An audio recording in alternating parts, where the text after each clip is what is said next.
Gente, nada é mais a minha cara do que um podcast, porque quem me conhece sabe que eu sou apaixonada em conversar, em contar histórias, em saber de pessoas, né, que influenciam outras pessoas, que inspiram. Na verdade, essa é a ideia do programa. Bom dia, boa tarde, boa noite, meu povo mais forte desse YouTube, desse Brasil. Como que vocês estão? Espero que vocês estejam excelentes. Começando mais um episódio do Fortescast, o melhor programa desse YouTube, desse Brasil. Hoje nós temos um convidado mais que especial. Ele que é psicólogo, mentor e palestrante, arrasa onde ele chega. Eduardo Mesquita! Uau! Uau! Seja bem-vindo! Ouvi os aplausos do auditório lotado agora. Mais de 40 mil pessoas agora aplaudindo.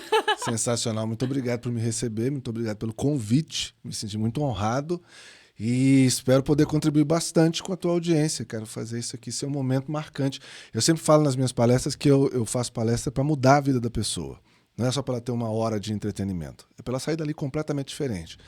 Então, trago esse desafio para cá. Que a pessoa que assistir esse nosso encontro mude a vida depois de hoje. Eu sempre falo, Eduardo, que o lema do programa é pessoas inspiram pessoas. Então, obviamente, você está aqui porque sua história é inspiradora. Tenho certeza que eu vou ser impactada, como todo mundo que está nos assistindo. Eu acredito que toda pessoa ela tem um legado, né? Ela deixa um legado não somente depois pós-morte, durante a vida dela. Aquela caminhada dela vai gerar, assim, um grande impacto na vida das pessoas. E antes da gente começar a falar sobre esses assuntos aí da psicologia e tudo, quero saber da sua história, porque a sua história, na verdade, é um grande acontecimento, né? Eduardo Mesquita nasceu 52 anos atrás no Quebra-Caixote, que é um bairro de periferia do lado leste da cidade. E contra todas as expectativas e possibilidades da região, eu consegui me formar numa faculdade particular. Meus pais me deram sempre muito boa educação acadêmica, além da familiar, claro. Sim. E eu dirigi minha carreira para a parte de desenvolvimento humano e profissional. Sempre trabalhei com treinamento nas empresas que eu passei e palestrante também. Ao longo dos anos, eu fui construindo esse posicionamento de palestrante e mentor para que as pessoas possam realmente alavancar suas vidas e seus resultados. Baseado na firme convicção de que qualquer um consegue fazer o que bem quiser. Mas tem que querer. Eu acredito muito nisso. Tem até uma poesia que eu acho muito bonita do Paulo Leminski, que ele fala assim: ai daqueles que se amaram sem nenhuma briga, aqueles que deixaram que a briga nova virasse a mágoa antiga. Ai daqueles que não entenderam que amor é pão feito em casa e que a pedra só não voa porque não quer, não porque não tem asa. Uau, gente! Além de palestrante, psicólogo, ele também sabe falar poesia, gente. É muito impactante essa questão, Eduardo, porque é bíblico, né? Que tudo é possível ao que crê. Uhum. Então, eu acredito muito nisso também. Eu acho que é um fato que as pessoas elas precisam ainda amadurecer. Eu acredito que tudo está na mente. Eu acho que tem um livro que eu gosto, e é um livro de cabeceira, que eu sempre, na verdade, está lá, eu sempre leio, que é O Poder do Subconsciente. Não sei se você já leu ele. Muito bom.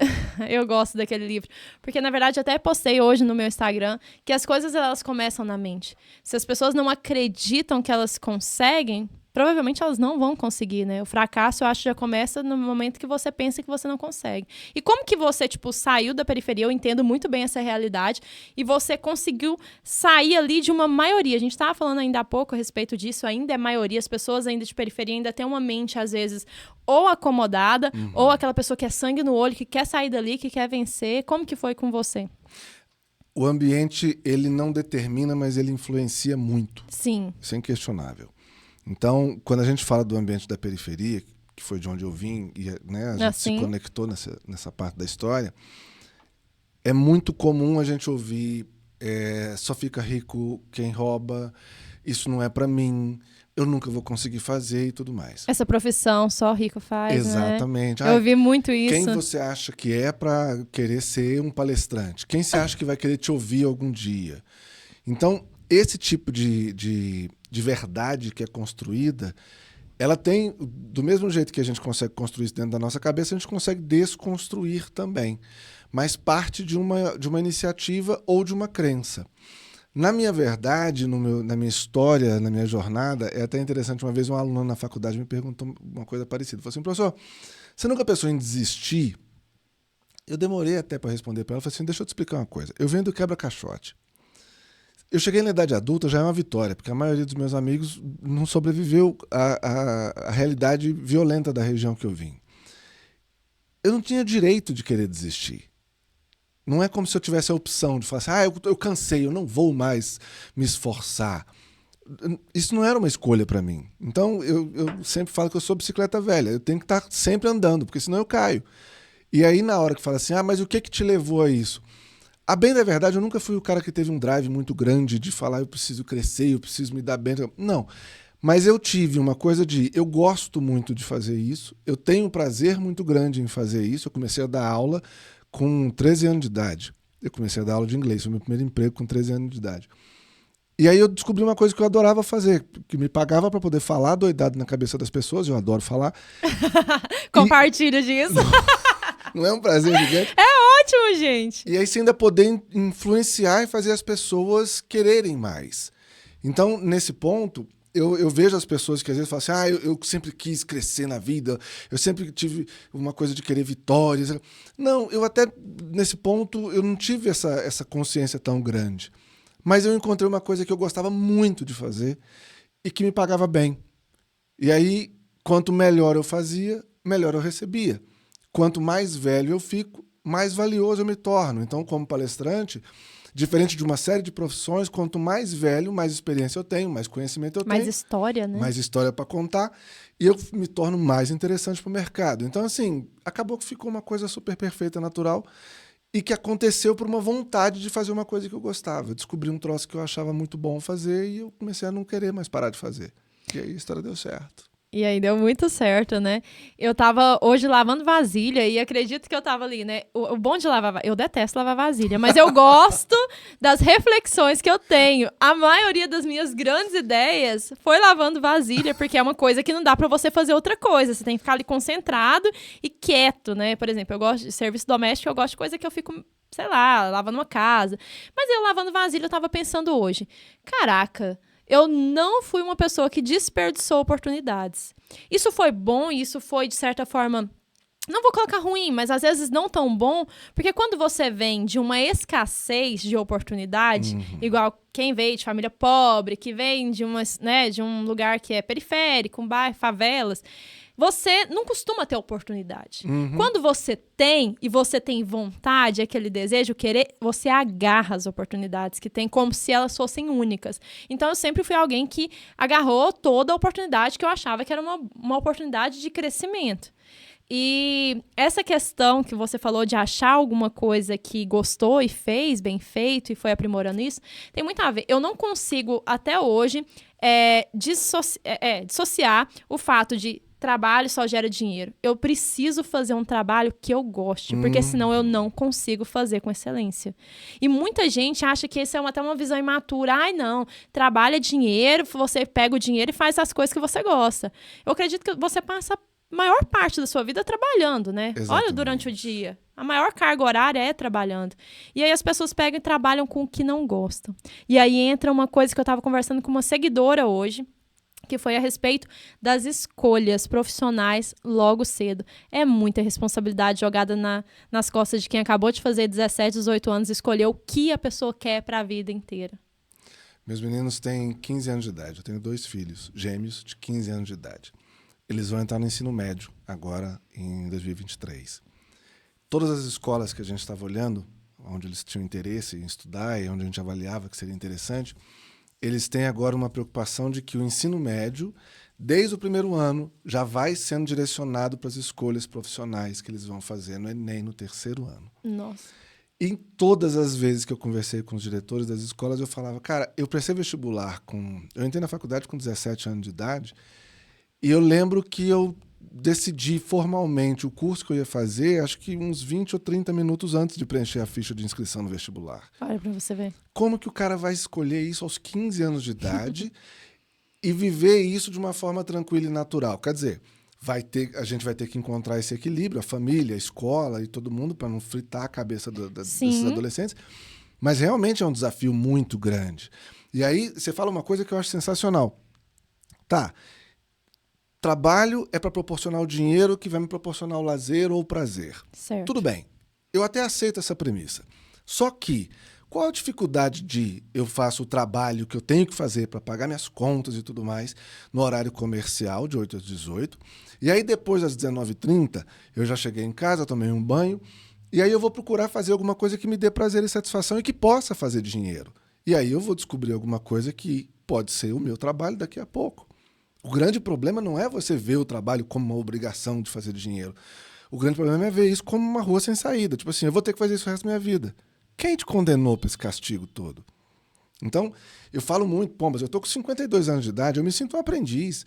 Eu vivo falando para todo mundo que me acompanha nas redes sociais, não saia da posição de aprendiz. Meus mentorados ouvem isso todas as reuniões. Não saia da posição de aprendiz. Por quê?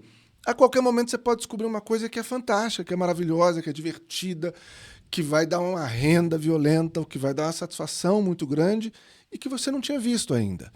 Se eu entrar numa de achar que eu tenho que seguir aquele caminho que foi traçado e que eu não tenho alternativas, é o que você falou. A pessoa que acredita que ela não tem escolha, ela está certa. Ela não tem. Ela já definiu isso. É verdade. E o que é pior, né? Ela escolheu isso. Mas, Eduardo, falando de profissões aí, como escolher a profissão certa? E outra coisa, já emenda em outra pergunta. É possível escolher a profissão certa e depois de um tempo ela não ser mais certa? Nossa, com certeza. O incendiário aos 20 anos é um bombeiro aos 40. Uau. Então, assim... Adorei essa! Vou usar! Que bom que a gente possa mudar. Tem uma outra coisa que eu acredito muito, que a cabeça ela é mais ou menos redonda para as ideias mudar de rumo, né? Então, assim, não tem uma coisa só. Não é um destino traçado que você vai ter que fazer aquilo o resto da vida. Agora, como fazer essa escolha, especialmente em determinados momentos da vida, né? A gente estava falando de definir isso na adolescência, por exemplo. Sim. Existem dois caminhos, e os dois caminhos são muito funcionais e eficazes. Ou você vai procurar fazer aquilo que você gosta, ou você vai procurar fazer aquilo que você acha que paga bem. Raso desse jeito? Existe a possibilidade de você descobrir uma coisa que você gosta e que eventualmente vai te pagar bem, e existe a possibilidade de você passar a fazer o que paga bem e começar a gostar dela. Agora, é mais ou menos como se você perguntar para alguém, você prefere ser rico com saúde ou pobre doente? Se a pessoa tiver que pensar para responder isso, você está com um problema grande para resolver, porque, bicho, por favor. Então, eu vou escolher uma coisa que paga bem, que eu posso vir a gostar, ou eu vou escolher uma coisa que eu gosto e pode vir a pagar bem? Já contemplou bem as coisas. Entre isso tem o quê? Uma coisa que eu não gosto e que paga mal. Bom, se você escolher fazer uma coisa que você não gosta e que paga mal, qual a justificativa? Não tem nenhum entendimento do que você está fazendo na vida. Tem lógica, né? Não tem lógica nenhuma. Então, a grande questão é que as pessoas, quando vão tomar decisões como essa, elas ignoram uma das coisas que eu considero fundamental. Eu desenvolvi, no meu método de mentoria, ele é chamado método R2V, reconhecer, respeitar e valorizar. Amei. É o que a gente não faz com a gente normalmente. Não mesmo. A gente não reconhece os nossos valores e o que a gente construiu. A gente não respeita as nossas cicatrizes, a nossa história, a nossa jornada. A gente menospreza, deprecia, fala mal. É aquele troço de alguém elogiar uma blusa, a pessoa normalmente fala assim, essa aqui, comprei na promoção, essa blusa velha. Quando é muito mais fácil você só falar, muito obrigado. Uau! Gente, nunca tinha parado para pensar nisso. Como que as coisas estão nas entrelinhas, né? Nos detalhes. Porque a minha mãe vivia brigando comigo durante a adolescência inteira. E até quase semana passada. Vamos conversar. Tipo... Até alguns minutos atrás, antes de eu saber disso. Mas é exatamente isso. Quando a pessoa elogiava... Por exemplo, eu sempre tive bom gosto pra roupa. Então, quando alguém me elogiava, eu já falava assim, não, mas é baratinho. Você compra em tal e tal loja. A minha mãe falava assim, quem te perguntou o preço? Ou minha mãe trabalhava em lugares, né, com pessoas que tinham bastante dinheiro, então eu ganhava muita roupa de marca. Aí, quando a pessoa me falava que, nossa, que roupa bonita, eu ganhei. Olha aí. Tipo, né? É como se assim, eu não mereço, deixa eu explicar por que eu tô usando. Mas eu tô vendo que você já superou muito isso. Quando você fala assim, eu sempre tive bom gosto para roupa, a maioria das pessoas poderia pensar assim, mas ela se acha, né? Nasceu com GPS. Eu sempre tive bom gosto para roupa. Não, se você sempre teve bom gosto para roupa, ótimo. Isso é reconhecer e valorizar. Como é que eu posso usar isso para, de repente, encontrar um caminho profissional para mim? Como você está construindo a sua história? Então, quando as pessoas não se reconhecem, não se respeitam e não se valorizam, elas acabam tomando decisões ou fazendo escolhas que não são efetivamente as melhores para elas próprias. E aí acaba escolhendo baseado no que ouviu dizer ou no que acha que pode ser melhor, ou no que alguém costumou falar na cabeça dela. Aí vem a influência do ambiente. Nossa. Então é bem parar e falar assim, eu nasci na periferia e que dia que eu vou achar que eu posso ser um palestrante que vai viajar o país inteiro fazendo palestra? Jamais, cara. Vou arrumar um emprego de professor e numa escola pública, e aí a gente já coloca isso depreciando como se o professor de escola pública fosse uma coisa ruim. E não é. É uma profissão das mais dignas do mundo, pelo amor de Deus. Mas recebe mal. O que faz ser mais digna ainda. Um absurdo, né? Porque a pessoa tá fazendo literalmente porque ela realmente tem um propósito de vida ali. Não, e vira um sacerdócio, porque você faz um negócio tão importante e recebe mal, você tá realmente se dedicando para uma causa. É mais importante essa atitude. E aí, na hora que a pessoa vai tomar decisões e fazer escolhas profissionais, a última coisa a ser considerada, em média, é o que eu gosto. Cara, para pensar no que você eventualmente gosta de fazer. Eu gosto de mexer com comida. Tá, uma coisa é gostar de comer, outra coisa é gostar de cozinhar. Você gosta de comer? Tem gente que recebe para comer. Vai atrás, se mexe para fazer isso acontecer. E aí, é outra coisa que se revela muito. Na hora, a gente estava comentando sobre falar em público, Sim. né? A pessoa fala assim, eu não dou conta de falar em público. Não, na verdade, não é que não dá conta de falar em público. Na verdade, não consegue ser colocado no centro das atenções. Não acha que tem a capacidade ou de que é digna o suficiente ou importante o suficiente para ser o centro das atenções.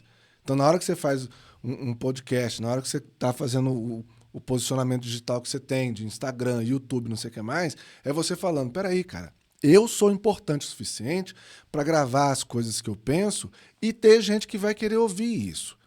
Mas se não sei o que lá, você veio de tal lugar, esquece. Não estou prestando atenção nisso. Eu sei que eu tenho um monte de coisa legal para compartilhar. E vai contribuir com muita gente. Isso é o valorizar. Uau. Gente, eu tô quase chorando aqui. Eu tô tendo uma mentoria. Você e todo mundo tá tendo uma mentoria gratuita. Que a gente valoriza isso, viu? Vocês sabem quanto que é a palestra dele? Pois é, eu tô aqui trazendo aqui, grátis pra você. Mas sabe que isso aconteceu muito com a parte do direito? O pessoal sempre falava assim, se você não é bom de exatas, tem que ir para humanas. E a primeira coisa que as pessoas falavam era direito. E aconteceu comigo. Eu ouvi a vida inteira que eu tinha nascido para ser advogada. Que eu não tinha vergonha de conversar. Que minha mãe sempre falou, você apresenta muito bem seus argumentos. Por exemplo, você vai fazer isso e isso e isso, Shari. Por que eu tenho que fazer isso? Por que eu tenho que obedecer? Porque eu tô mandando. Não, mas por que eu não posso ir? Por que eu não posso vestir isso? Então, eu sempre queria saber a razão. Eu obedecia? Obedecia, mas eu tinha que saber uma explicação que me fizesse, que me convencesse. E aí, eu tinha muitos argumentos também pra poder... Olha que criança, eu fico imaginando se tiver um filho igual a mim. Meu Deus do Vai céu! Vai pagar caro. Que seja igual ao Samuel, que era mais caladinho, quietinho. Mas eu era muito questionadora. Ainda sou muito questionadora. Só que as pessoas, elas colocavam isso como se fosse um defeito. Você fala demais. Você fala alto. Parece que tem que ser o centro do ambiente ali, as pessoas têm que te ouvir. E eu, na verdade, eu cresci achando que isso não era um defeito, que as pessoas estão tipo, gente, o que tem a ver? Só que eu vi muito isso. Então, foi muito difícil chegar até aqui acreditando que isso era uma qualidade. Obviamente, teve altos e baixos. Teve algumas vezes que eu falava assim, realmente, mas não era melhor eu ficar caladinha, ser uma pessoa mais quieta? Por que eu não sou aquela pessoa que fala baixinho, que fica quietinha, que ouve mais? Por que eu quero falar? E aí... Quando eu entrei no direito, e a gente está falando de profissões, e o meu público, né, no Instagram, muita gente é da área do direito, é a parte que o quê? Muita gente que fez direito hoje está tentando, ou está frustrado, ou saiu muito bem na carreira, ou está pensando em fazer outra coisa. Porque a pessoa fez exclusivamente porque ela não era boa em exatas. Porque o pai quis que ela fizesse, porque achava que direito era uma profissão de, renome, não faz pedagogia não, faz direito. Né? Então, assim, é algo que a gente tem que pensar. Falando aqui, é possível mudar, né? Sempre, sempre. Não existe uma determinação de resto da vida. E as pessoas ficam com consciência pesada, Eduardo, por pensar em mudar de profissão, por exemplo, aos 30 anos. E sabe o que é o mais delicado disso? As pessoas se sentem culpadas ou proibidas de fazer essa mudança, eu vejo... Não é por acreditar que deveriam seguir aquele caminho. Na verdade, é uma vergonha de falar, eu estou fazendo isso porque eu quero. É aquela coisa de falar assim, eu não posso ser arrogante. Eu não posso ser tão prepotente. Cara, você tá falando da sua vida. Ninguém é representante seu nesse planeta. Só você que é o representante dos teus sonhos. O Emicida tem até uma música que ele fala isso. Então levanta e anda, vai fazer as tuas coisas. Mas e se as pessoas não gostarem de eu mudar de carreira? O que você tem a ver com o que as pessoas gostam ou deixam de gostar? Existem pessoas no mundo que você quer agradar, as pessoas que você ama. Tudo bem. Só que, se elas te amam também... Elas vão te respeitar. Elas vão gostar de ver que você está buscando sua felicidade, está buscando se dar bem, está buscando fazer uma coisa que você gosta e que, mas se você gosta, você vai fazer com muito mais facilidade. Então, nesse ponto, muitas vezes eu escuto as pessoas falando assim, quando eu, né, na mentoria de posicionamento digital, mas é porque me falaram, e você deve ter ouvido isso demais, minha prima virou e falou assim, você tá virando blogueirinha? Ai, gente... maior arrependimento da minha vida, 2019, abri um Instagram, meu Instagram pessoal, comecei a fazer provador, comecei tudo. O povo começou a atacar. Nossa, mas você tá sendo tão fútil. Nossa, mas você é tão inteligente. Agora, como se você ser, por acaso, né, uma blogueira, seria sinônimo de ser burra.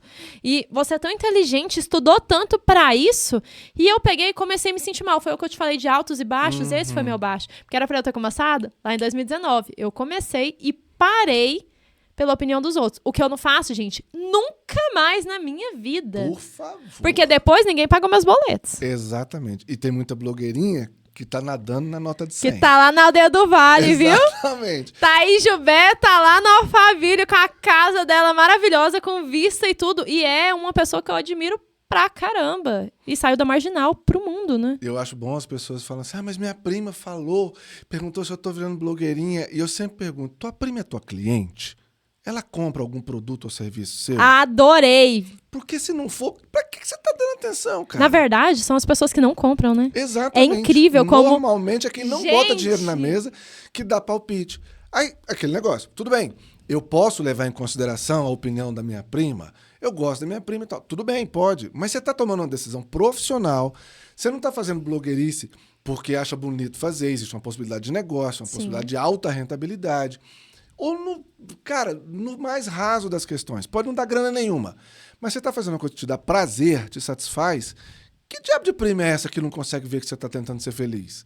Que falta de respeito é essa? É essa pessoa que você vai dar atenção?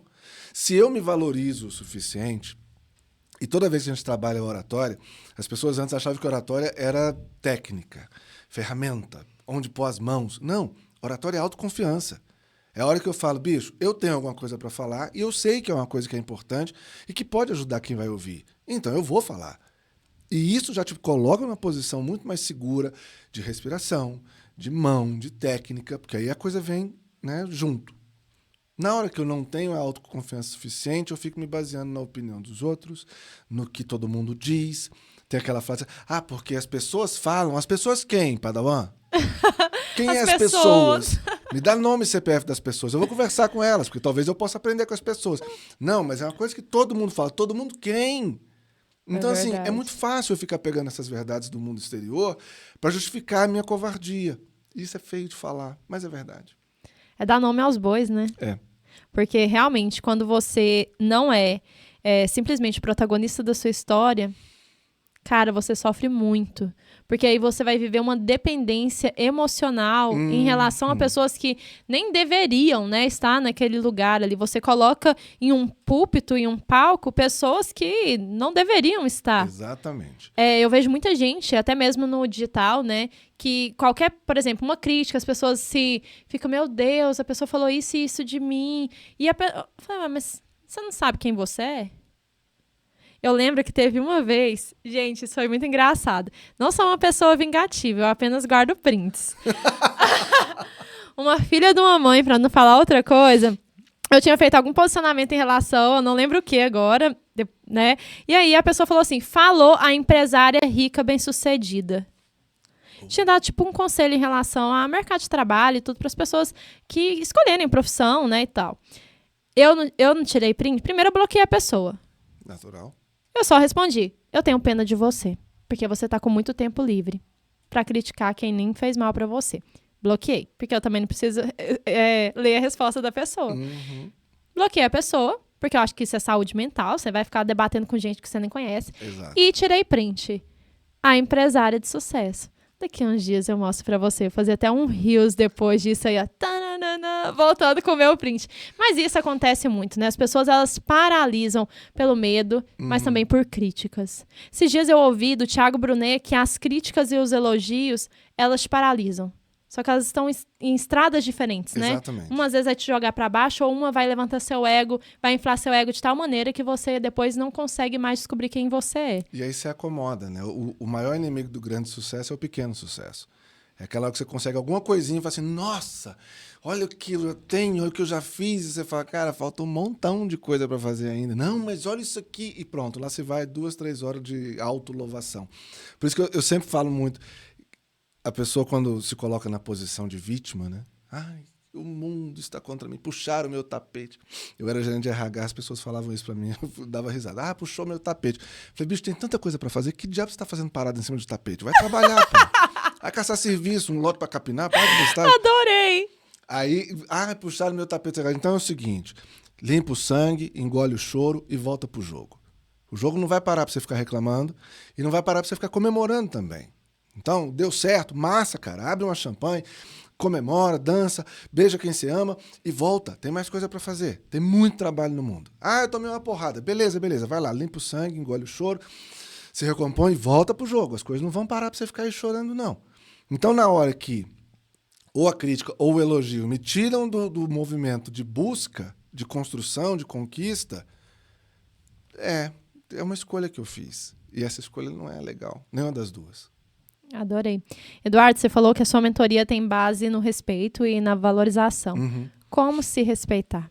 Eu falo isso porque eu, no meu caso, né, vinha estudando para concurso de delegada há um bom tempo, né, 1 ano e meio, e eu comecei a desrespeitar. A desrespeitar a minha história, a desrespeitar a minha rotina, porque eu parei tudo exatamente, eu sei que é um momento de abdicação, concordo com isso em partes, só que eu abdiquei de tudo, de absolutamente tudo, para isso.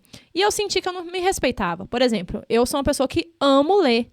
Durante o período de estudos, foi o período que eu menos li. Eu não li uma coisa que eu queria por 5 minutos. E eu comecei a ver que eu não conseguiria sustentar isso por muito tempo. Eu vinha decaindo, ao contrário. Porque se você não se respeita, não respeita os seus limites, eu acho que a tendência é o fracasso. Com toda certeza. Porque, no fim das contas, você chegou sozinho nessa existência e você vai sair sozinho dela. Então, não é... Ah, mas seus filhos são gêmeos, eles chegaram juntos. Não, veio um de cada vez. A médica tirou um, depois tirou o outro. Não tem esse papo que chegou junto, não. Então, na hora que eu não consigo olhar no espelho pela manhã e ver alguma coisa que eu sinto orgulho, por mínimo que seja, e aí é falar assim, mas você passa a mão na sua cabeça. Eu já ouvi isso muito.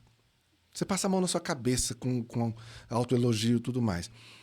Algumas vezes eu me peguei realmente sendo muito indulgente comigo, né? Tentando achar perdão em coisas que não deveria. Mas se eu não valorizar os pequenos passos bem-sucedidos que eu der, ninguém vai fazer isso. É até clichê, a frase de para-choque de caminhão, e hoje é clichê de Facebook com foto da Clarice Lispector e Cecília Meirelles, né? Ou do Jabor. Eu buscar esse respeito é justamente eu passar a olhar para as coisas da minha vida com valorização. Então, eu falo muito com meus filhos, eu falava desde pequeno, eles caíam, machucavam alguma coisa, estavam chorando, eu falava assim, bicho, guerreiro tem cicatriz. É verdade. Se não tiver cicatriz, não entrou na guerra, não foi pro combate. Então, guerreiro tem cicatriz. Não tenha vergonha das suas cicatrizes. Honra essas cicatrizes. E cicatriz ensina. Então, na hora que eu olho e falo assim, eu vim lá do quebra, fiz coisas certas e erradas, aproveitei algumas oportunidades e outras eu deixei passar e tudo bem. E mesmo nas vezes que eu fiz besteira, isso de alguma forma serve para construir o Eduardo que está aqui agora. E não é falar aquele... Claro que também existe um exagero de autoajuda da gente falar assim, às vezes eu venço, às vezes eu aprendo. Não, às vezes eu perco mesmo, às vezes eu quebro a cara com gosto de gás, eu faço uma lambança. Muito. É humano, pelo amor de Deus, me dá o direito de errar. Mas depois, olhando e interpretando esse erro, ainda que eu não consiga achar nada poliana nele de maravilhoso, eu falo assim, pelo menos, não tem pelo menos, foi só erro, só lambança. no mínimo, eu não vou fazer aquilo mais. Isso é o aprendizado, né? O Não. aprendizado... Às vezes as pessoas falam assim, eu aprendo muito errando. Cara, você tá errado. Não. Você tá errado, né? Se você tá errando mais, se você tá usando mais a borracha do que a ponta do lápis, você não vai chegar muito longe. A gente só chegou aqui enquanto espécie, enquanto raça, porque a gente veio acertando mais do que outras espécies que estavam disputando com a gente lá no tempo das cavernas, ou seja lá o que for. E aí, nesse ponto, é olhar e falar assim, Eduardo, você fala isso hoje sentado onde você se encontra, bem sucedido. Cara, peraí, eu tenho uma carreira bacana, bem construída, eu tenho uma reputação legal, tal, mas eu tenho um monte de coisas hoje na minha vida que eu olho e falo assim, cara, precisa consertar isso urgente, porque tá longe da perfeição, mas muito longe.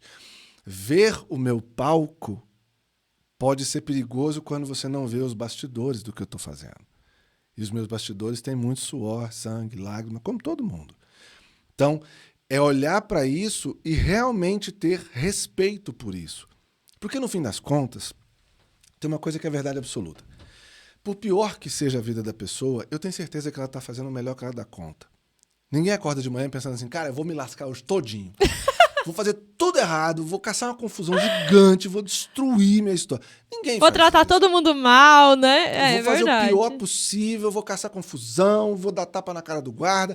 Não, cara, ninguém faz isso. A gente faz tentando acertar. Todo mundo está tentando acertar. Alguns acertam mais, outros acertam menos. Mas se eu não entender que o meu tentar acertar, ainda que não consiga, ele é valioso, é o melhor que eu consigo fazer nesse momento, eu estou perdido. Eu não tenho a menor chance. Aí eu vou passar a vida amargurado, reclamando, que é outra coisa chata para burro. Gente que reclama é muito cansativo.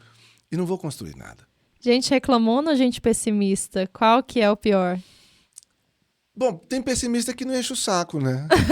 Gente reclamou, não enche o saco demais. É verdade, nem Deus gosta de gente que reclama, de murmuração, né, gente? Imagina as outras pessoas, que Deus tem a paciência do universo. E ainda não gosta de gente que murmura, a pessoa só fica murmurando. Nossa, esses dias eu até conversei com uma pessoa, a pessoa tava assim, ai, nossa, minha vida tá tão difícil, tão triste, não sei das quantas. Aí eu sou uma pessoa assim, que tem muita paciência. Eu falei assim, olha, deixa eu te falar, você quer visitar o Hospital Araújo Jorge? Porque assim, eu tenho certeza que as pessoas que estão lá, elas com certeza queriam trocar a vida delas pela sua vida lascada. Uhum. Porque pelo menos elas teriam a oportunidade de viver ali e não estar entre a morte e a vida, Exatamente. que é muito triste, que tem muita gente nessa situação. Aí a pessoa, tipo, mas tem que ter mais empatia. Fala, não, tem hora que você enche o saco, cara. Não, e as pessoas confundem empatia, porque, na verdade, a pessoa, quando ela se coloca nesse papel de vítima, com essa reclamação toda, ela não está querendo uma solução. Ela quer um cúmplice nessa miséria.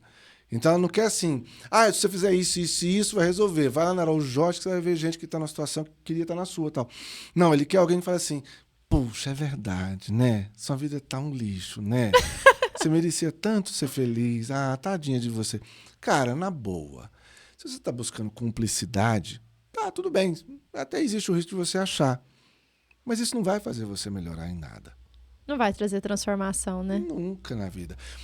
Eu trabalho com um curso de oratória há 35 anos. Eu já dei aula de oratória, já formei advogados, juízes, médicos, políticos, padres, pastores, professoras, empresárias, tudo quanto é situação. Só que se eu formei e assistiram palestras minhas perto de 40, 45 mil pessoas, eu acho que eu ouvi de outras 200 mil pessoas nossa, eu preciso tanto fazer um curso de oratória. Nossa, eu preciso tanto desenvolver minha comunicação.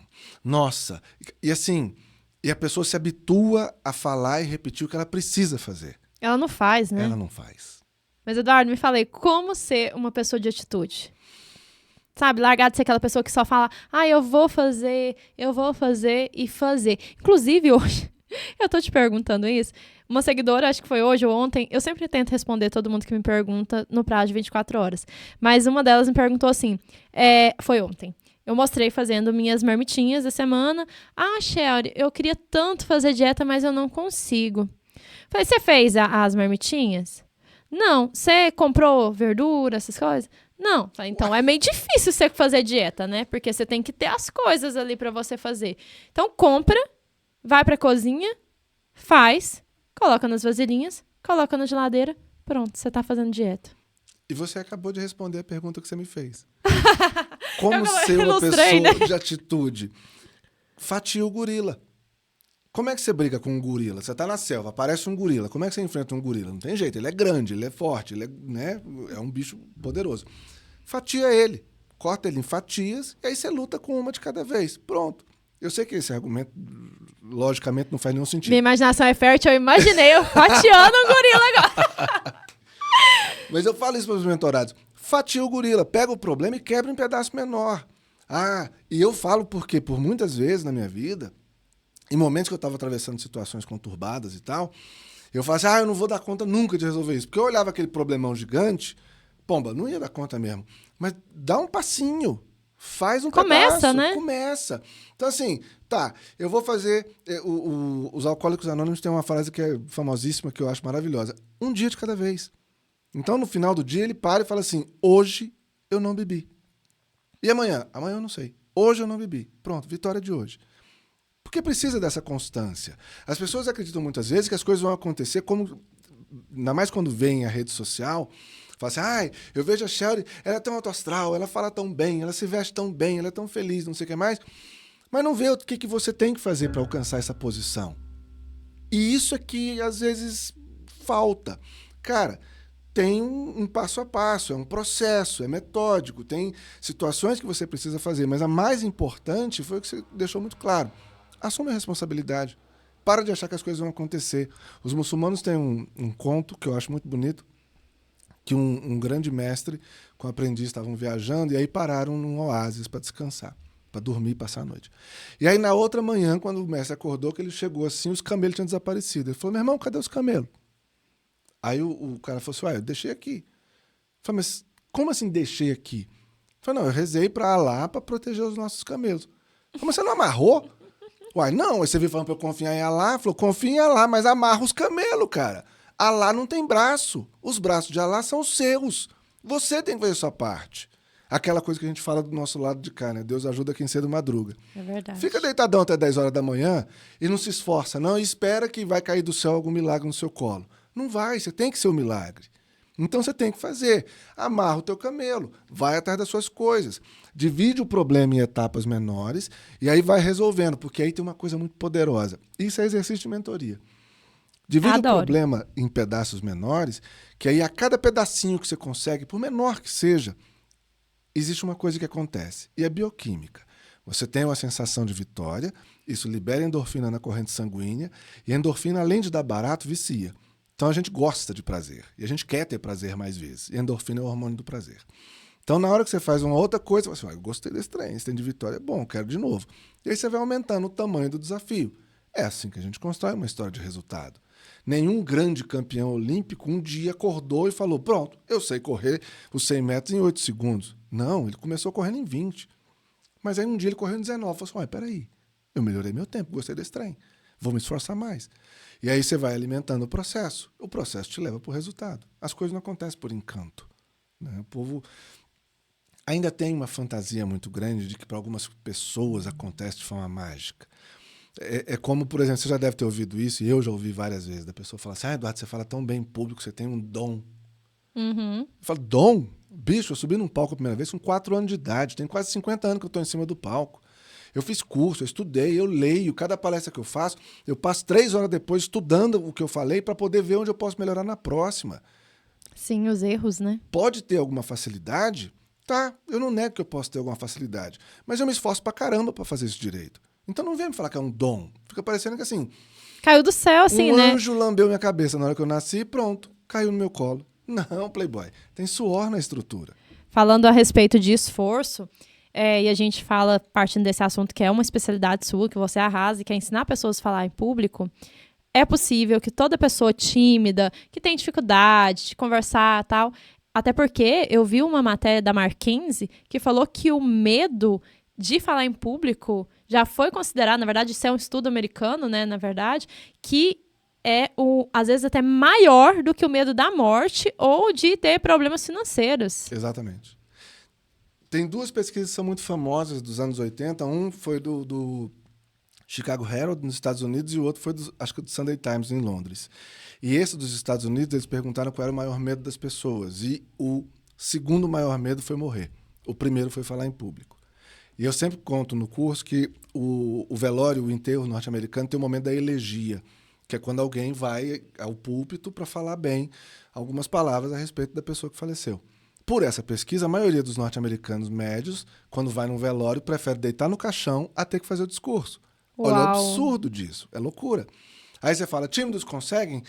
Qualquer pessoa consegue. Mas por que as pessoas têm esse medo gigantesco de falar em público? Porque na hora que você fala em público, você está chamando a atenção para si, você é o centro das atenções e você tem uma responsabilidade muito grande. E a imensa maioria das pessoas não quer ter essa responsabilidade. Então, o medo não consiste em falar em público. É todo o peso que isso traz, né? É uma responsabilidade. Por isso que as pessoas falam assim, Eduardo, mas eu fico com medo porque eu acho que eu vou ser criticado. Eu falo, não, você não acha não, você tem certeza que você vai ser criticado. E tudo bem se for, ué. Qual o problema? Paus e pedras quebram ossos, palavras não, ué. Levanta e volta pro jogo.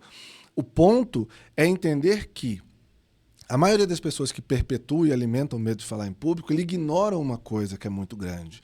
Talvez, se ela perceber, é maior do que o medo, que é a satisfação de ter voz, de defender uma ideia, um argumento. É o que eu adoro. Exatamente. Eu amo, é exatamente isso. É exatamente isso que me move falar. Adoro falar. Eu prefiro falar para umas 200 pessoas, por exemplo. Sempre falei na igreja, então para 200 pessoas ali, eu falo tranquilo. Agora, se eu falar para uma, parece que... Sabe? Agora, quando tem 200 ali, eu sinto como se eu tivesse tão leve. É uma coisa que... Não sei se é natural, mas eu acho que foi construída, igual você falou. Nunca tive medo. Era para apresentar trabalho. Eu queria ser a primeira a apresentar. Queria ser a primeira, por quê? E o medo de alguém falar algo que estava na minha fala. Aí. E se alguém tivesse uma ideia que eu tinha tido primeiro, e aí eu teria que repetir a ideia da pessoa e não ser exclusiva? Eu queria ser exclusiva. A maioria das pessoas para no medo. Ele não vê isso de o que eu posso ganhar em estar na frente. Pensa na quantidade de pessoas que tomam cerveja quente nos bares porque não tem coragem de reclamar pro garçom. A quantidade de gente que leva a roupa para casa com a costura torta porque acha que, mas eu não vou reclamar com a costureira, tá bom, que ela né? pode achar ruim, tá bom. A quantidade de grandes histórias de amor que nunca aconteceram porque um dos dois não teve coragem de falar, oi, meu nome é Eduardo, eu queria conversar contigo. Porque acha que tem que ter uma frase genial, sensacional, que abra as portas do paraíso para o grande romance. Isso não existe. As pessoas querem algo impactante, as pessoas elas não respeitam o começo, né? E aí que está o grande problema. Idealização. Enquanto as pessoas estão idealizando as coisas, elas não estão vivendo a realidade. E se não vive a realidade, não vive. Então, na hora que fala assim, as pessoas têm medo de falar em público. Tudo bem. Medo de falar em público. Não querem a responsabilidade de ser a porta-voz de alguma ideia ou ponto de vista. Não querem ser o centro das atenções. Acreditam firmemente que não são capazes ou não têm o direito. Então, o que tem de gente que fala assim, mas quem sou eu, né? Eu sou só o fulaninho. Eu vou falar lá na frente, as pessoas não vão gostar. E aí já parte do princípio negativo ao invés de olhar e falar assim, mas se eu falar e der certo? É verdade. Na hora que eu estiver lá falando e o povo estiver bebendo as minhas palavras. Na hora que você consegue entender que você pode imaginar isso de uma forma positiva, já vira uma chave. Eduardo, você falou algo muito importante aí, mas sabe o que eu acho? Eu acho que as pessoas que têm medo de falar em público, elas têm medo da rejeição. Eu acho que essa é a grande palavra. Medo que as pessoas rejeitem ela por aquilo que ela falou. Você não falou direito, não falou da altura certa, né? Falou errado. E eu acho que começa daí. Você começa desde criança, ensinando uma criança? Existe um grande componente na formação desse tipo de pensamento que vem do berço. Que é aquela coisa assim, claro, casas em que os pais não são muito estimuladores, né? Não são muito apoiadores, formam pessoas mais tímidas. Casas em que os pais não interagem frequentemente, onde o ambiente é mais tenso, pesado, formam pessoas mais tímidas. Então, assim, existem inúmeras situações que vão conduzir até isso. E a timidez, o que é a timidez? É quando eu começo a dar mais peso e importância à opinião do outro do que para a minha. É aquele pensamento típico de o que vão dizer. Esse é o tímido clássico. Existe o introvertido, que é diferente. O introvertido é bem assim, vai ter uma festa. O tímido fala assim, eu não quero ir, vai estar cheio de gente, e se eu não estiver bem arrumado? O jeito que eu danço, se o povo falar, e não sei o que lá, não sei o que lá. Aí ele vai pra festa, porque ele fala assim, se eu não for, o povo vai falar que eu sou um bicho das cavernas. Ele vai. Antissocial. Aí chega na festa, ele fica agoniado, quer ir embora, porque, eu tô aqui, e o povo tá olhando pra mim. O introvertido, ele não dá peso pra opinião dos outros. Ele diz assim, bicho, não vou. Por quê? Porque eu não quero estar no meio de gente. E eu sei que eu fico muito mais feliz no meu sofá, Netflix e pipoca. Acabou. Os dois têm um problema, porque a gente depende de ambiente social, a gente tem que conviver. Peraí, então é diferente uma pessoa que é tímida e uma pessoa que é introvertida? 100% diferente. Olha, eu não sabia dessa diferença. Pra mim era tipo a mesma coisa. Não, a introversão é um universo particular próprio. É uma coisa de eu não quero contato com as pessoas porque eu não gosto do contato com as pessoas, porque eu não tenho interesse no contato com as pessoas e porque eu acho que eu me basto. A pessoa, na verdade, ela não gosta de gente, é isso? E aí que tá, o problema é que isso também é um problema. O tímido, ele fica, mas o que vão dizer, o que vão pensar e tal.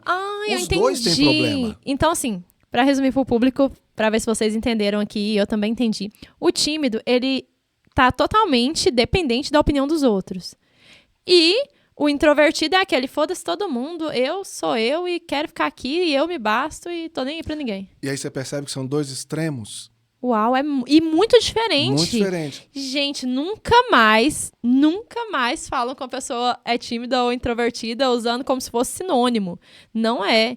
E é engraçado, parece que essa parte de ser introvertido me parece muito egoísta, egocêntrica, na verdade, É né? bastante. Mas existe um fundo da coisa da rejeição que você falou de uma forma muito inteligente, muito sábia agora há pouco. Existe uma coisa que eu falo assim, eu não gosto de gente. Tá, se você for verticalizar e mergulhar nisso, por que você não gosta de gente, o doutor introvertido? Porque em algum momento houve uma experiência que foi desconfortável, porque existe essa preocupação de posso não ser aceito. Então ele se fecha e fala, meu universo aqui basta. Na verdade, o que é o mais adequado, não é certo ou errado, mas é adequado, é a gente buscar a socialização. E qual o tanto? O tanto que você quiser.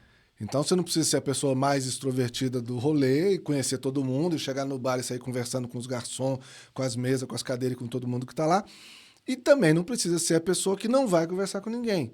Você vai precisar fazer contatos. Olha aqui, a gente um dia se encontrou num evento, surgiu uma conversa no Instagram e nós estamos fazendo esse trabalho massa. Isso pode gerar um monte de outras coisas depois, ou uma grande amizade, ou grandes futuros negócios. Mas isso só vai acontecer se eu tiver contato com as pessoas. Eu não posso me esconder na caverna. Então, na hora que o introvertido, toda vez que eu explico isso, as pessoas falam assim, introvertido é melhor. Não, é um problema também. A gente Eu não consigo decidir qual que é o pior. Exatamente. Eu não consigo pensar, porque ambos têm consequências muito diferentes, né? É meio complicado uma pessoa introvertida ou uma pessoa tímida ter sucesso. Eu acho que o tímido ainda tem mais chance de sucesso porque ele ainda liga para a opinião dos outros, então ele pode até melhorar. Sim. Mas o introvertido, ele não vai abrir a opinião dos outros, então ele nunca vai ver problema nas atitudes dele porque ele acha que ele não é errado e que não tá nem aí para as pessoas. E aí, nesse ponto, ele corta todos os canais possíveis de comunicação. Comunicação é uma relação. Sem essa relação acontecendo, não tem crescimento, não tem transformação, não tem aprendizado, não tem nada, não tem vida. Adorei, gente. Esse aprendizado aqui foi de milhões. Amanhã eu já quero falar sobre isso no Instagram. Eu não sei se eu nem vou falar amanhã pra não dar spoiler. Eu acho que eu vou deixar pra falar isso sexta-feira. Mas eu acho que uma das coisas que me ajudaram, não sei como que foi o seu processo, se foi realmente quando você era criança, mas é porque a minha mãe, ela trabalhava o dia inteiro. Então, ela me deixava o seguinte, Shelly, eu não sei explicar pra você a tarefa que a professora vai passar. Então, não vai ser tudo que eu vou saber te ensinar, né? Minha mãe fez até a 4ª série. Então, eu sabia dessa limitação dela. Então, ela fala, não volta pra casa com dúvida. Mãe, mas eu pergunto e os coleguinhas ficam, tipo, rindo, me chamando de burra. Eles são burros, porque eles não têm coragem de perguntar. E aí eles vão pra casa com dúvida, eles não aprenderam, eles ficaram lá das 7 horas até meio-dia e não conseguiram aprender e vai voltar pra casa e não vai aprender. E no dia da prova eles vão tirar 0 e você vai tirar 10. E esse era o conselho da minha mãe. Então eu ia pra sala de aula e eu não admitia sair de lá com dúvida. No 3º ano, o professor tava lá ensinando lá parte elétrica da física, entendeu? Não, professor, não entendi. Aí todo mundo... Charles, como que você não entendeu? Não sei o que. Eu falei, o senhor não explicou de um jeito que eu entendia. Aí ele ia lá e explicava do mesmo jeito. Eu falei, professor, deixa eu te falar. Se eu não entendi da primeira vez que o senhor explicou, não adianta repetir. Explica de outro jeito. Aí ele explicava. Entendeu? Não. Eu vou ter que desenhar? Aí desenhava. Entendeu? Agora eu entendi. Agora fez sentido pro meu cérebro que fez. Aí todo mundo ria. Eu lembro até hoje, o dia que ele fez isso. E aí, todo mundo rindo, não dava atenção, não deu atenção pro que ele estava explicando. Eu cheguei em casa e fiz um monte de questões sobre aquele assunto, porque eu tinha que devolver resultado.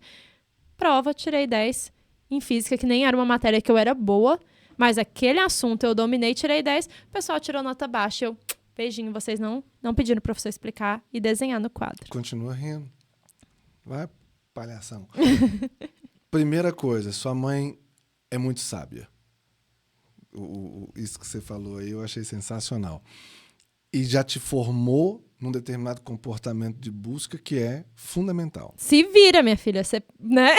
Eu vi um dos seus stories, acho que foi até hoje, você falando do forte estudiosa, você falou assim, talvez devesse ser forte e curiosa. Eu falei, cara, curiosa é uma palavra muito forte. As pessoas colocam isso pro mal, né?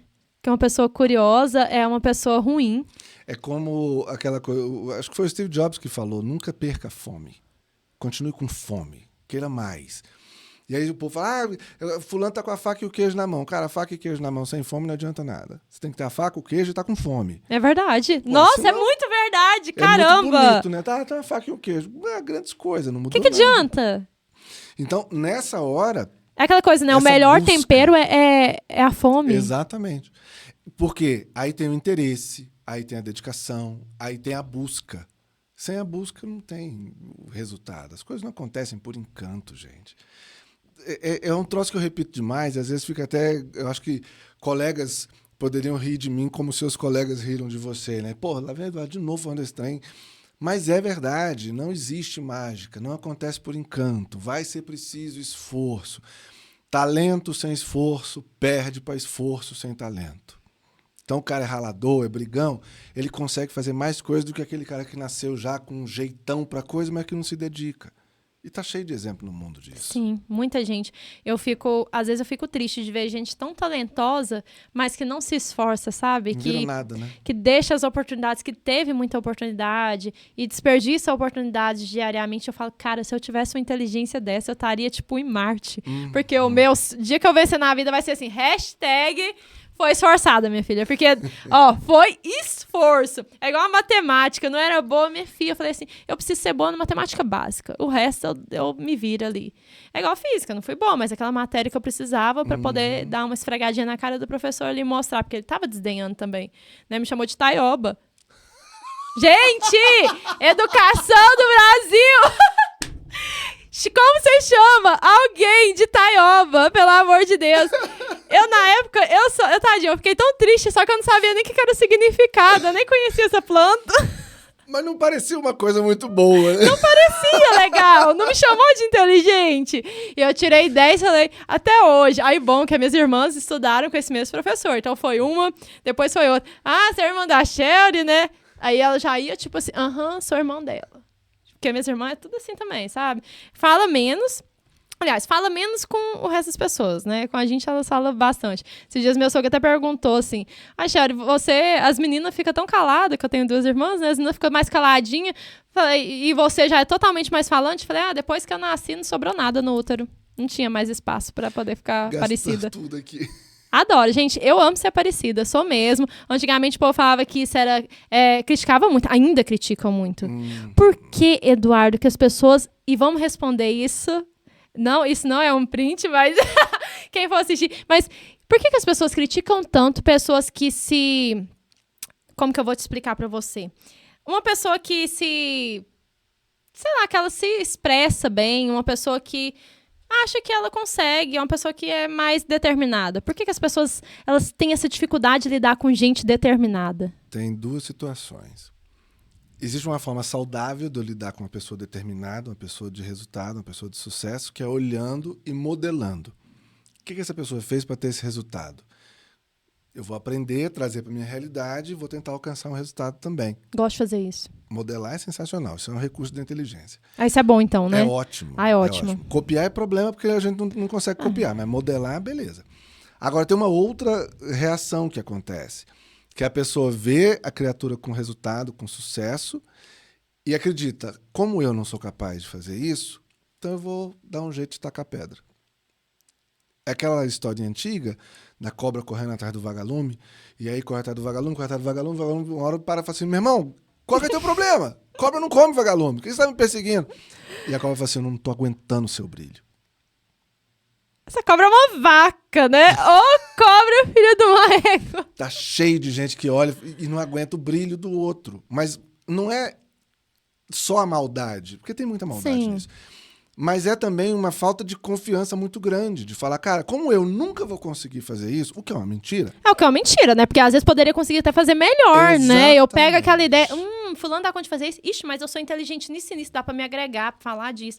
É igual eu penso, falo, fulano é ótimo em moda, vejo lá algumas referências pra mim. Falo, mas, eu não consigo comprar essa bolsa da Gucci agora, mas eu consigo comprar da Shein, então eu vou comprar aquele modelo parecido com o da Shein, porque eu não vou comprar réplica. Eu tenho dinheiro pra comprar a original? Não. Então eu vou comprar uma que seja uma inspiração dela, não a réplica dela. Isso são valores. Porque eu acho que isso acontece muito com pessoas. A pessoa vê uma pessoa, por exemplo, eu gosto muito de Joel J, a gente estava falando isso aqui anteriormente do programa, mas eu gosto muito dele. Eu acho que ele é um cara que tem princípios. Eu sempre falo isso aqui no podcast, porque ele é uma pessoa que para mim que é referência. Mas eu não vou copiar ele. Ele tem o jeito dele, as particularidades dele, mas ele tem ideias que eu aplico à minha realidade e falo, cara, eu não consigo isso aqui, por causa que eu não tenho isso e isso, mas eu consigo isso. Ou ele consegue isso, eu consigo isso aqui. Então, acho que a gente tem que se inspirar em pessoas, sabe? E não ficar, ai, nossa, fulano conseguiu 100 mil seguidores, aposto que é tudo comprado. Eu lembro, e aí é aquela situação, né? Às vezes a gente passa por experiências que a cicatriz ensina. A gente tinha um carro, muito tempo atrás, antes dos meninos nascerem, a gente tinha um carro em casa, e aí tinha um modelo desse carro no mercado, que era um modelo esporte. Ele tinha os retrovisores pintados, da cor do carro e tal. E o nosso não era esse modelo esporte, o retrovisor era preto. E um dia eu estava conversando lá em casa, eu falei assim, não, nego, eu vou levar o carro pra oficina do fulano de tal, para fazer, né, pintar os retrovisores, tá. E ela parou, acho que ela falou assim, de uma forma tão espontânea, tão natural, falou assim, pra quê? Eu falei, não, porque vai ficar parecendo o modelo esporte, né? Ela falou assim, mas não vai ser o modelo esporte. Uau. Eu parei e falei assim, ô diabo, é mesmo, né? Sabe ela, hein? Eu falei, gente, que idiotice. Pra que parecer, né? Pra que parecer? Você consegue ser? Não. É a bolsa da Gucci. Consegue comprar a bolsa da Gucci? Não. Então você vai comprar um modelo que foi inspirado, mas que não está usando uma marca falsa, não está usando uma coisa que tem até um princípio meio errado. Ótimo. Isso são valores. Então, assim, não vou perverter as coisas que eu acredito em nome de usar uma coisa que pode impressionar fulano, ciclano ou beltrano. Eduardo, na sua bio, eu gosto muito de ler as biografias das pessoas no Instagram. Tá lá, né? Eu te ajudo a ser a pessoa que mais acredita em você. Isso aqui me chama muita atenção. Legal. Como? Eu ouvi, inclusive, semana passada eu fui fazer uma palestra e um dos diretores que estava presente, ele foi me apresentar e falou assim, eu vou te apresentar do jeito que eu vejo você. Eu confesso que eu fiquei meio com medo dessa apresentação. Né? Falei, misericórdia. Aí, ele, na hora de apresentar, falou assim, olha, a gente trouxe aqui o Eduardo Mesquita e ele tem uma habilidade muito grande, que é de tirar o melhor de cada um que ele tem contato. Eu achei aquilo muito legal. Nossa, que emocionante ouvir isso, né? Cara, que bonito isso. Muito legal. Então, assim, o meu trabalho, principalmente na mentoria, mas também nas palestras, é eu conseguir mostrar para a pessoa que ela tem o que é preciso, que os recursos necessários para a busca dela já estão ali e que é só ela colocar isso para jogo. Então, na hora que eu falo de eu te ajudo a ser a pessoa que mais acredita em você, é porque esse é o meu trabalho. Tanto o conteúdo que eu produzo nas redes sociais, quanto o trabalho na mentoria, quanto o trabalho nas palestras, é que você, depois de sair de perto de mim, você saia realmente convicta de que você é a melhor experiência que a gente tem da raça humana andando na face do planeta. Ah, Eduardo, mas tem tantas outras pessoas melhores, não, melhor do que você não tem, não. Na tua vida, não tem. Na minha, desculpa, sou eu. Mas na tua é você. Eduardo, se não for, tá errado. Eduardo, você pode me falar 3 exercícios para a pessoa poder acreditar que ela é boa, acreditar nela mesmo? Ressignificar. Então, procura na história da tua vida alguns momentos em que você acha que falhou. Ou que você tem certeza que falhou. E ressignifica. E leva de volta para aquele momento e fala assim, se eu tivesse feito certo isso aqui, teria acontecido tal e tal, tal coisa. Poderia não ser bom.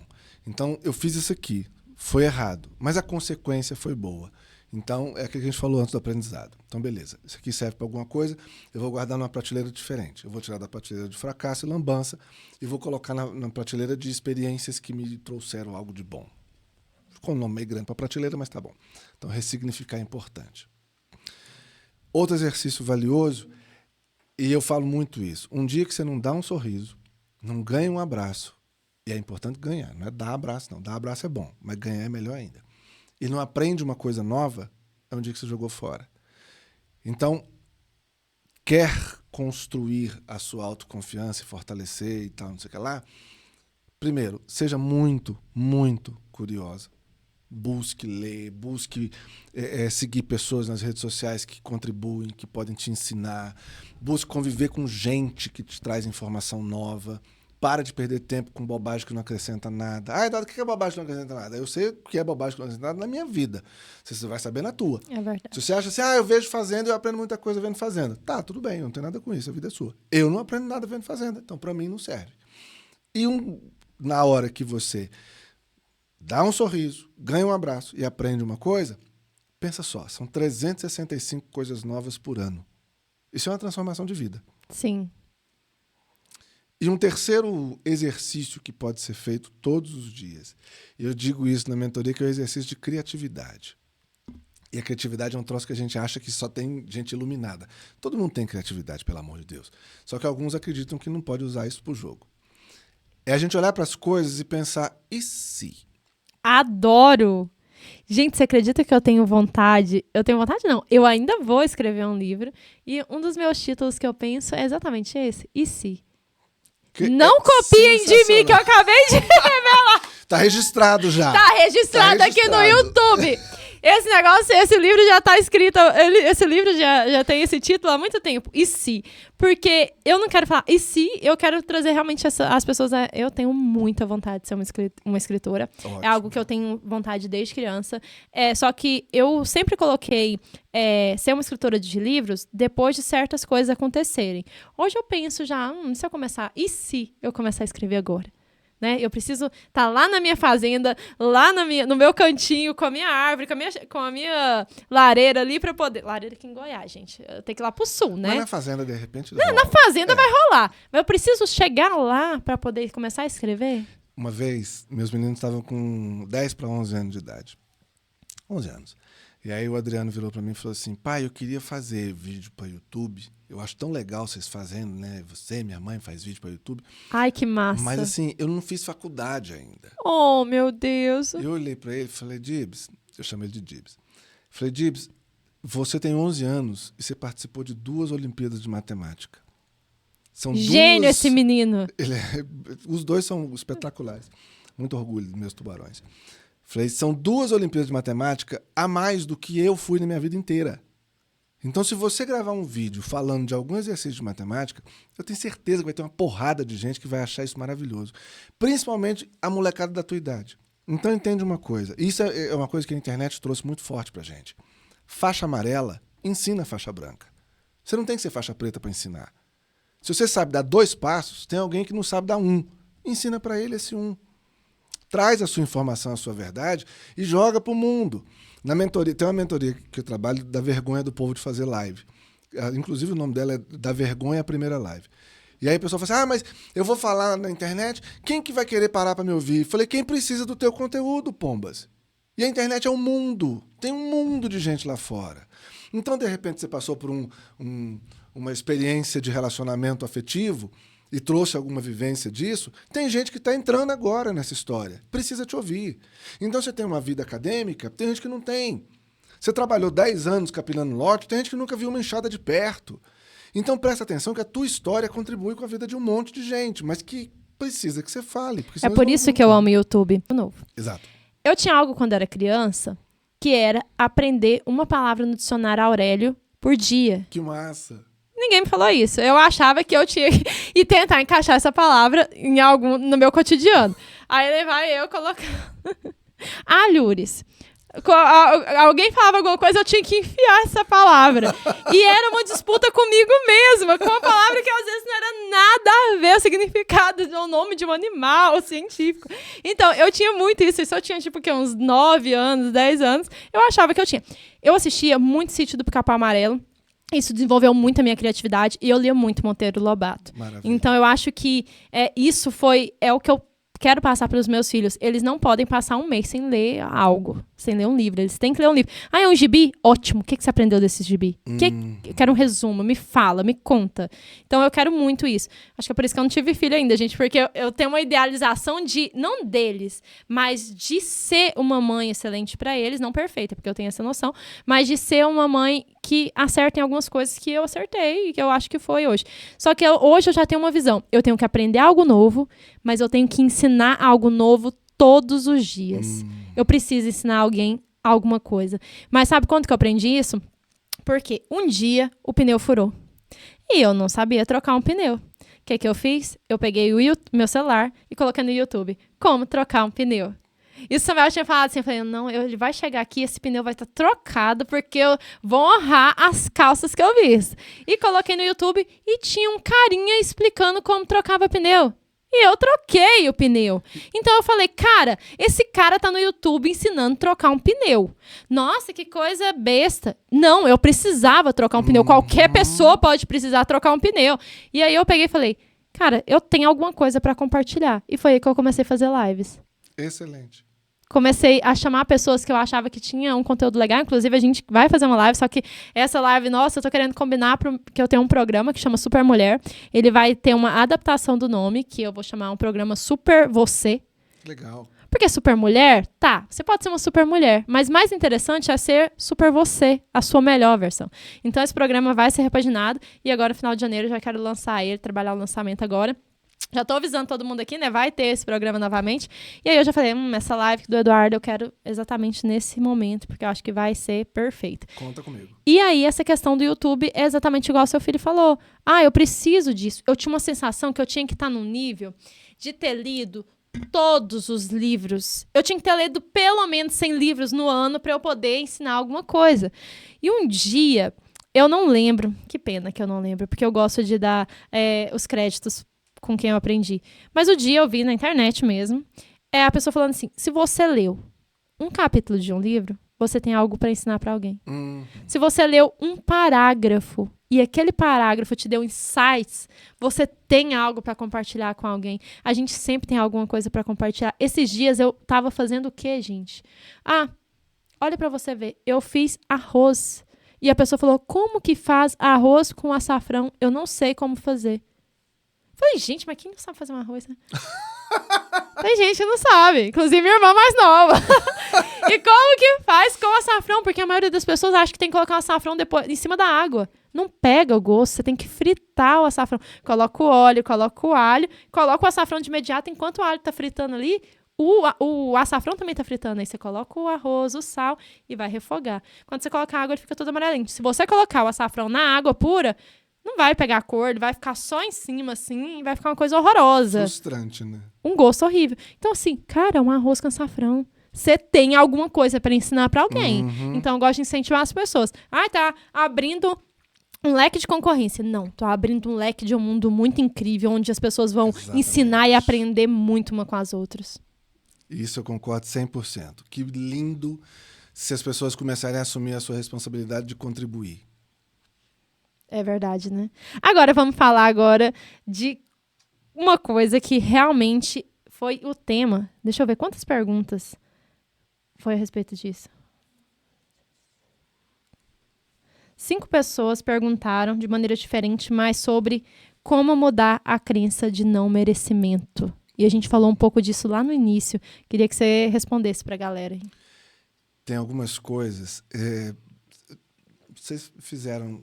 construir esse estúdio aqui e tal, vocês já fizeram reforma. Sim, e aqui a gente trabalha faça você mesmo. E economize dinheiro. Você sabe quando que termina uma reforma numa Nunca. casa? Nunca. Então termina no dia que você fala assim, chega, acabou. Hoje é o último dia dessa reforma. Não faço mais nada. Ah, mas já que tá mexendo... É o tal do já que tá. Já que tá mexendo no chão, mexe na parede. Já que tá mexendo na parede, arruma o teto. Já que tá mexendo no teto, arruma os luminários. Não. A questão do merecimento parte de uma decisão como de o final de uma reforma. É falar assim, eu vou começar a me ver de uma forma diferente. Eduardo, mas não é tão simples assim. Na verdade, é. O nosso cérebro tem uma questão que ele não diferencia fantasia de realidade. É por isso que a gente vê filme de terror e leva susto. Você sabe que é um filme. Você sabe que o Jason não vai pular da tela e te matar. Ele aparece e ainda tem gente que fala assim, eu não aguento ver filme de terror, eu não vejo. É uma droga de um filme, pelo amor de Deus. Não vai acontecer nada com você. Mas o teu cérebro não consegue diferenciar. E ele acaba entrando na onda.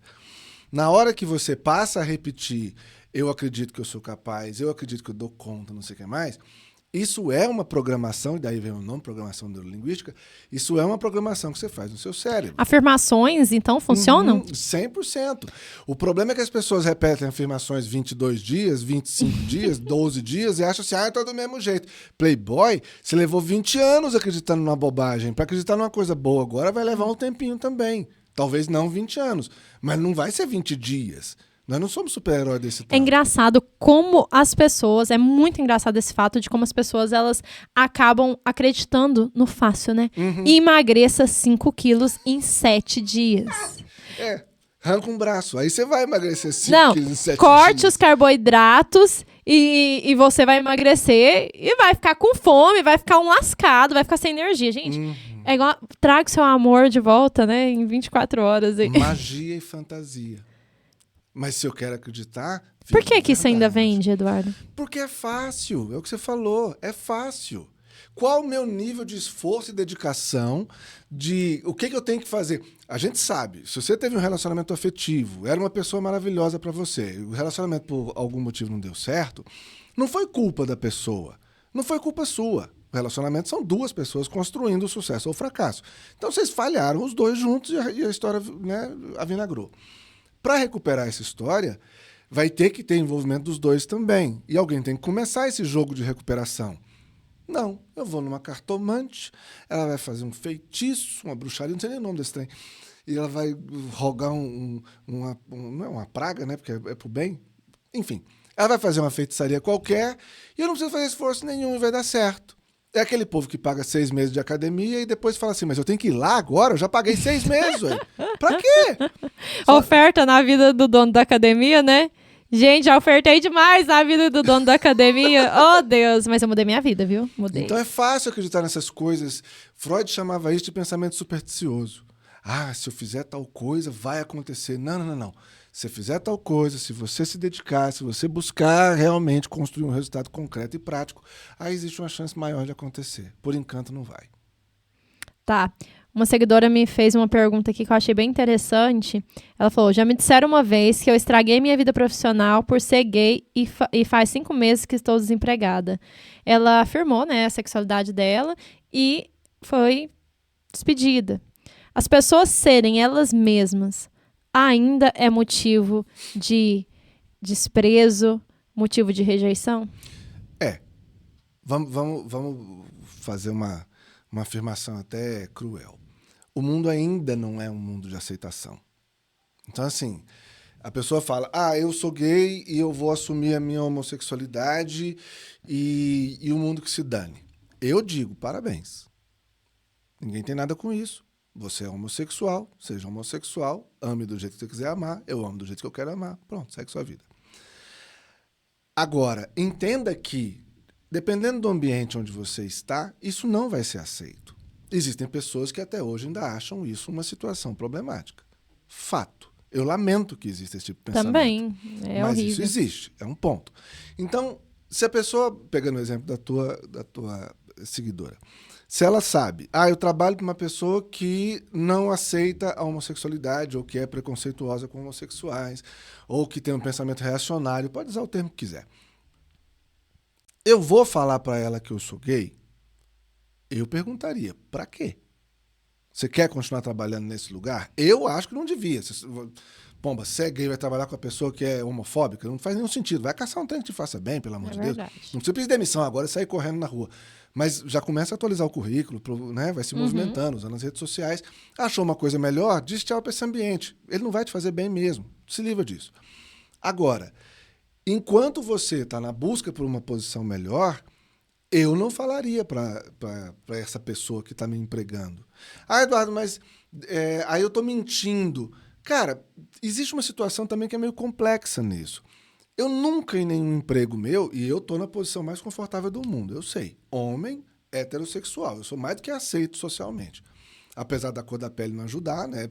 Eu vivi outras situações por não ser loiro do olho azul, mas por ser homem heterossexual, as coisas eram mais fáceis. Mas ninguém perguntava como eu transava ou com quem eu transava nos meus trabalhos. Claro que, se eu tivesse algum sinal que indicasse que eu fosse homossexual, eu sei de algumas pessoas que eu trabalhei que eu teria problemas. Eu quero ficar perto de gente que vai gerar problema porque não respeita isso para mim? Não, eu não quero. Aí vem um outro ponto de realidade. Eu posso simplesmente sair de perto nesse momento? Talvez eu não possa. Então, sim, talvez eu estou num emprego que eu estou para pagar as contas. Enquanto eu não tiver um outro emprego melhor, eu escolho aguentar isso aqui. E eu estou falando de mim, não estou nem falando que ela tem que fazer isso. Mas eu escolheria, tá, eu vou segurar as buchas aqui por enquanto. Quando eu puder, eu viro as costas e nunca mais volto aqui. Nesse ponto, a gente ainda está num processo de evolução. E o mundo ainda é um mundo que se baseia em ideias que mais separam do que aproximam. Então, nesse ponto, ser verdadeiramente genuíno é um risco. Vamos pegar um exemplo prático. Eu fiz palestra há muito tempo na minha vida de terno e gravata. Porque na minha cabeça, o palestrante tinha que estar de terno e gravata. E uma das coisas que mais faz sucesso na minha palestra é que eu mato o povo de rir. Que eu sou engraçado. No teatro eu sempre fiz comédia, aí eu conto caso, aí eu faço uma sacanagem com um, eu apronto com outro, tal, não sei o que mais, e ali vira um troço divertido. Se eu me negasse a ser engraçado e fazer palhaçada e brincar e tudo mais, talvez até eu tivesse resultado com as minhas palestras, mas eu ia estar fazendo uma coisa que me violentaria bastante. Sim. E eu não ia ter o mesmo nível de resultado. Eduardo, e sendo um palestrante engraçado palhaço, qual o preço? Algumas coisas, atividades, eu não sou contratado. Você falou tudo, né? Tudo tem um preço. Uhum. A decisão de ser você mesmo, ela tem um preço e o preço é alto. Exatamente. Só que aí tá a questão. Você está disposto a pagar esse preço e ser você? Ou você está disposto a não pagar e viver uma vida aí, às vezes, até frustrado? Isso é questão, né? Ou por quanto tempo você topa viver essa frustração? Sim, porque nem todo mundo consegue colocar uma máscara, né? Um ano estudando, sim, se negando para um monte de outras coisas. Fazia todo sentido. Foi um ano que você falou assim, cara, de repente numa dessas você vai e passa no concurso. Pronto, valeu a pena. Agora eu posso tocar o terror, vou ler o que eu quiser, dane-se. Eu escolhi passar um ano pagando esse preço. Agora, esse preço e o tempo que eu pago, de novo, é uma decisão consciente. A gente não está aqui por castigo. A vida é um presente, cara. Não é punição. É verdade. Eduardo, outra coisa. Perguntaram aqui, como ser mais intencional? Uau. Isso também é uma coisa que até é um objetivo meu de ser mais intencional. Porque a espontaneidade, ela chega a um limite que você, cara, tem que ser mais estratégico, né? E eu tinha muita dificuldade. Até eu respondi essa pergunta que eu falei, cara, essa daqui também eu quero saber. Porque, exatamente, sempre fui muito espontânea, nada cheia de roteiro, alguma coisa, nada que me prendesse. Porém, não era estratégica. Eu não era uma... nossa, então, tipo... como você cresceu no Instagram, tá crescendo. Cara, foi simplesmente sendo eu mesma. Nada de estratégia. Hoje eu já penso um pouco mais nisso. Tá, mas como ser intencional e até onde isso é bom? O ser intencional depende do destino. Então, assim, aonde eu quero chegar? O que eu quero construir? O que eu quero conquistar? Então, na hora que você vê um campeão olímpico, ele sabe que ele vai passar muitos e muitos anos sem festa, sem bebida, sem gandaia, sem dormir, altas horas, tudo mais, porque ele quer um dia estar num pódio olímpico com a medalha no peito. Ponto. Então, nessa hora, toda vez que você se arrepende e fala assim, droga, cara, o povo tá indo para Caldas Novas, e eu tô aqui, não vou viajar, e não vou fazer churrasco, não sei o que mais, aí você para e fala assim, peraí, mas eu ainda quero a medalha olímpica. esse objetivo vale a pena o preço que eu estou pagando agora. A intenção, então, está ligada ao foco, ao Exatamente, objetivo. aonde eu vou chegar. Então, na hora que eu tenho clareza do lugar que eu quero chegar, eu sei direcionar essa minha energia volitiva, né, essa vontade. O ponto é, e aí tem uma outra coisa que as pessoas idealizam demais, de achar assim, tá, eu defini qual é o meu objetivo. Pronto, aquilo virou um vaticínio, é um castigo, eu vou ter que seguir isso a vida inteira. Não, cara. Você decidiu uma coisa, você é um medalhista olímpico. Tá, de repente no meio do caminho você descobriu uma outra coisa que é tão ou mais interessante. Muda o objetivo. Ah, é aquilo tudo que eu paguei. Fez sentido. Trouxe alguma coisa para você. Mas olha para onde você quer chegar, direciona a sua energia para isso e faz acontecer. De novo, é uma decisão consciente. As coisas não acontecem por encanto. A realidade é dura, né? A realidade é mais dura do que a gente gostaria, mas é necessária também. A gente falou muito aqui, você falou várias citações de pensadores, de psicólogos, né? Mas eu gostaria de... Eu sempre tenho livro ali, todo mundo já viu meus livros, eu acho. Mas a questão é que, quais livros são imprescindíveis para quem quer ter uma boa oratória, para quem quer ser um palestrante como você? Quais são os livros que você fala, cara, você tem que ler esses livros? Tem um gigantesco professor de oratória aqui no Brasil, chamado Reinaldo Polito. Qualquer livro dele é maravilhoso. Ele tem vários. Ah, Eduardo, qual que você recomenda? Todos. Leia, meu filho, leia. Você vai ser palestrante sem conteúdo? Exatamente. Então, assim, ele é sensacional. Agora, tem um outro livro que, para mim, ele é, assim... Não é nem fundamental para ser palestrante, é fundamental para você ter uma capacidade de comunicação que é mais persuasiva, mais adequada e mais saudável. Chama O Corpo Fala, do Pierre Weil. O Corpo Fala, ele explica sobre comunicação não verbal. Já ouvi muito falar desse livro. Primeiro que ele é delicioso de ler. Ah, é ótimo. Já vou colocar na minha lista, porque amanhã eu... Ó, gente, final de ano tá chegando aí, a última semana do ano, eu tiro para fazer um balanço. Não de arrependimentos, tá? O que eu errei, o que eu aprendi, tá? Mas eu faço uma carta, escrevo pra mim, falando o que aconteceu no ano de 2022, pra eu poder saber também o feedback, depois ler lá no futuro, e uma carta pra 2023. O que eu espero? Todo ano eu faço isso. O que eu espero daquele ano, quais são minhas expectativas, quais vão ser os meus planos pra atingir aquelas metas, sempre faço isso. E uma das coisas que eu coloco é uma lista de livros que eu quero e vou ler ao longo desse ano. E vou colocar isso daí. O Corpo Fala tem 3 livros que eu leio todo ano. O Corpo Fala é um deles. Ah, eu quero saber os outros 2 agora. Conta os outros 2, pelo amor de Deus. Só terminando o Corpo Fala, que assim, além dele ser muito gostoso de ler, tem imagens e tal.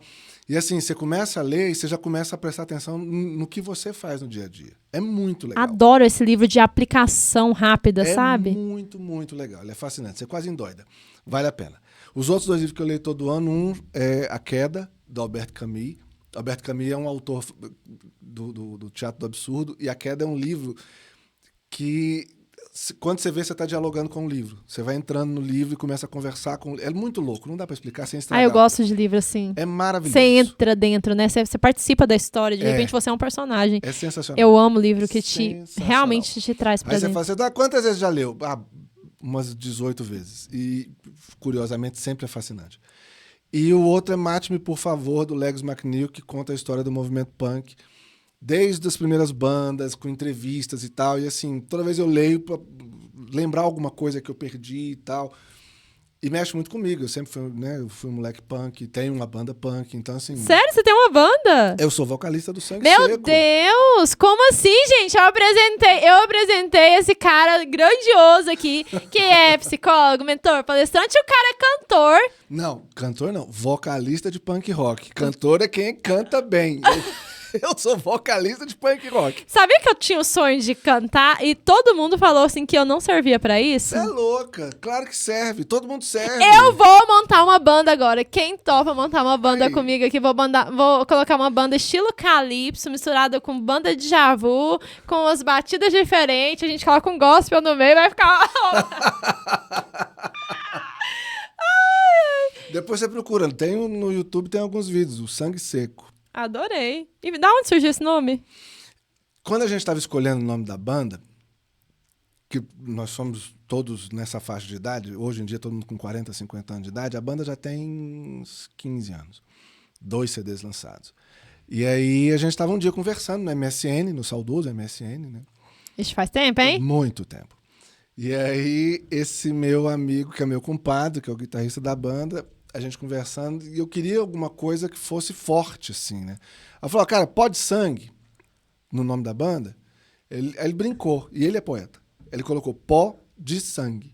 Falou, ali ia ficar um nome legal, Pó de Sangue, porque pó de sangue e é um pó de sangue. Eu falei, tipo um sangue seco, né? Quando eu vi escrito, falei, bicho, isso é um nome bom pra caramba. Aí eu joguei no Google. E a primeira frase que apareceu dizia assim, o sangue seco jamais perde as suas propriedades. Falei, acabou, é nóis. Esse é o nome da minha banda. A gente toca um punk rock típico dos anos 70 mesmo. Eu falei, cara, é isso aqui. E vocês tocam aonde? Aonde deixa, né? Gente, quero ver vocês tocando! Ai, eu já quero ver. Mas, Eduardo, agora pra gente finalizar... Não, gente! Fala assim, Eduardo, de novo Tá no acabando? podcast. Gente, mas antes de acabar, deixa eu mostrar pra vocês o que chegou aqui. Oba. Ah, não, se só pode depois que acabar, então que bom que tá acabando. Chegou o presente da nossa querida, amada Vila Pizza, gente. A melhor pizza de Goiânia. Mandou aqui 2 pizzas pro Eduardo se saborear e lambuzar de pizza. Tem pizza de doce, tem pizza salgada aqui embaixo também. Nossa Senhora, hein? Tá bonito. Vamos encerrar esse programa, Eduardo? E tá cheirosa. Gente, a Vila tem unidade aqui em Goiânia. Vocês só podem entrar em contato pelo Instagram dela lá. E aí vocês podem pedir que essa daqui, gente, tem meu selo de qualidade, tipo, nota 1000. Eu não sou, tipo, só cliente. Eu sou fã dessa pizza. E o Benivan, que é o dono de lá, nossa, ele é maravilhoso. Sou fã desse cara. Mas e aí, Eduardo? Agora vamos assim. A gente já deixou uma lista de livros. Crescimento pessoal. Que é um dos temas da sua mentoria. E, na verdade, é o que você ensina as pessoas, né? Uhum. Existem algumas coisas que, para mim, são fundamentais para a pessoa ser saudável mentalmente e, eventualmente, conseguir ser feliz. Saúde. Então, assim, fazer uma atividade física regular, se alimentar direito, dormir bem, se hidratar. Esses papos de tiozão mesmo. É muito importante. Eu tive uma parada cardíaca aos 40 anos de idade, então, assim, eu sei, né, um cara que ficou morto 2 minutos, eu sou o melhor para falar para as pessoas se cuidarem. Fala isso pro meu marido, Eduardo. Ah, vamos ter uma conversa séria, então.